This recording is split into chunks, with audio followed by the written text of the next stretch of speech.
बच्चों, Gyandeep plus channel में आप लोगों का बहुत बहुत स्वागत है। बच्चों, आज हम ईरान के परमाणु समझौते के बारे में जानते हैं।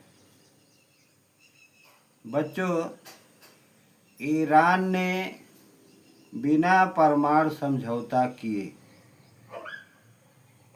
होर्मुज को खोलने का प्रस्ताव दिया, यानी कि हम परमाणु समझौता नहीं करेंगे, परमाणु बम बनाएंगे, लेकिन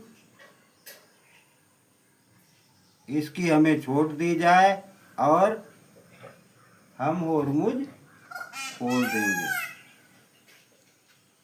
ईरानी सांसद ने कहा कि पाकिस्तान मध्यस्थ बनने के लायक नहीं है,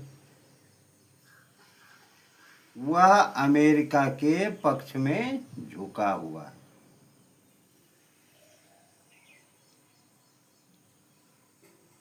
तेहरान के नए प्रस्ताव के बावजूद अमेरिका के साथ युद्ध विराम वार्ता पर अनिश्चितता बनी रही। बच्चों, हम यह देखते हैं कि ईरान ने परमाणु समझौता किए बिना और होर्मुज को फिर से खोलने के लिए अमेरिका को प्रस्ताव दिया, लेकिन प्रस्ताव की जानकारी रखने वाले दो क्षेत्रीय अधिकारियों ने सोमवार को ऐसा बताया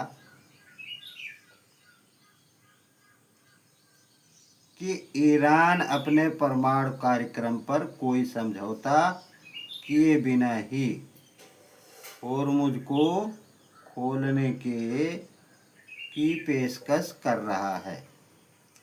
समझौते को लेकर बंद कमरे में हुई बातचीत के बारे में अधिकारियों ने बताया कि ईरान अपने प्रस्ताव में अमेरिका के देश की बर्बादी को भी समाप्त करने की मांग कर रहा है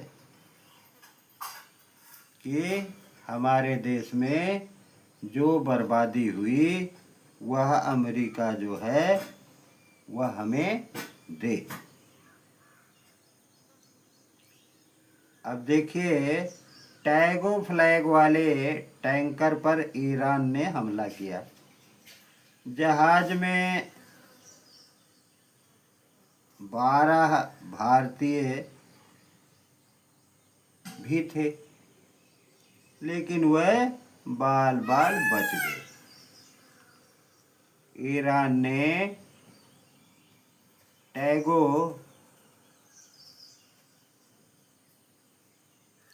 के बड़े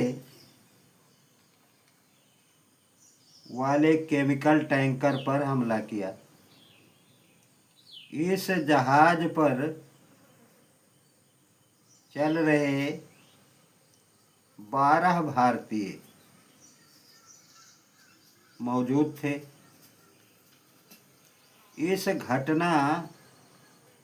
यह घटना जो है ओमान के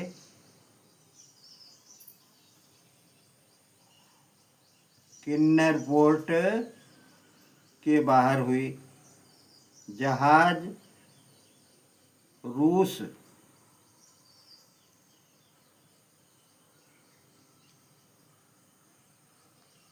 का समय जहाज रूस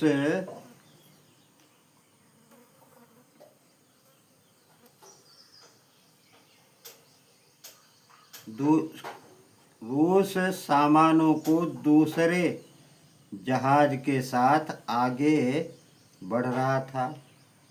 तभी ईरान के कोस्ट गार्ड ने उसे रोक लिया और चेतावनी के तौर पर एक गोली भी चलाई। इसके बाद जहाज को रोक कर जांच की गई। शिपिंग मिनिस्ट्री ने साफ यह बताया कि किसी में भारतीय को नुकसान ने बताया कि किसी भी भारतीय को नुकसान नहीं पहुंचा। बच्चों, इस तरह से होर्मुज के हालात चल रहे हैं। बच्चों, पाकिस्तान के माध्यम से अमेरिका को भेजे गए इस प्रस्ताव को राष्ट्रपति डोनाल्ड ट्रंप का समर्थन मिलने की संभावना नहीं है। ट्रंप ईरान के परमाणु कार्यक्रम को समाप्त करना चाहते हैं, इसलिए बातचीत नहीं बनी और दोनों देशों में पुनः युद्ध आरंभ हो गया। ईरान ने अमेरिका के 2 फाइटर जेट F-35 को खाक में मिला दिया। प्रतिदिन दोनों तरफ से हमले का आरोप प्रत्यारोप हो रहा है। तमाम लोग, निर्दोष और निरीह जनता मारी जा रही। बच्चों, कभी भी किसी से भी या किसी देश से भी लड़ाई झगड़े की नौबत नहीं करनी चाहिए। यदि हम लोगों से समानता का व्यवहार करेंगे तो हमें किसी प्रकार की कोई भी परेशानी नहीं होगी और कोई भी हमें किसी तरह से परेशान नहीं कर सकता। कुछ लोग, मैं बड़ा हूँ, इसने कैसे बोल दिया, इसमें आ जाते हैं। तो लोगों को किसी भी बात का एटीट्यूड नहीं बनाना चाहिए। इसलिए बच्चों, इससे शिक्षा मिलती है कि बड़ा संकट ना पैदा हो, इसके लिए हमें वसुधैव कुटुंबकम की भावना से कार्य को करना चाहिए। बच्चों, बस आज इतना ही। शांति सबसे बड़ी चीज़ है। धन्यवाद।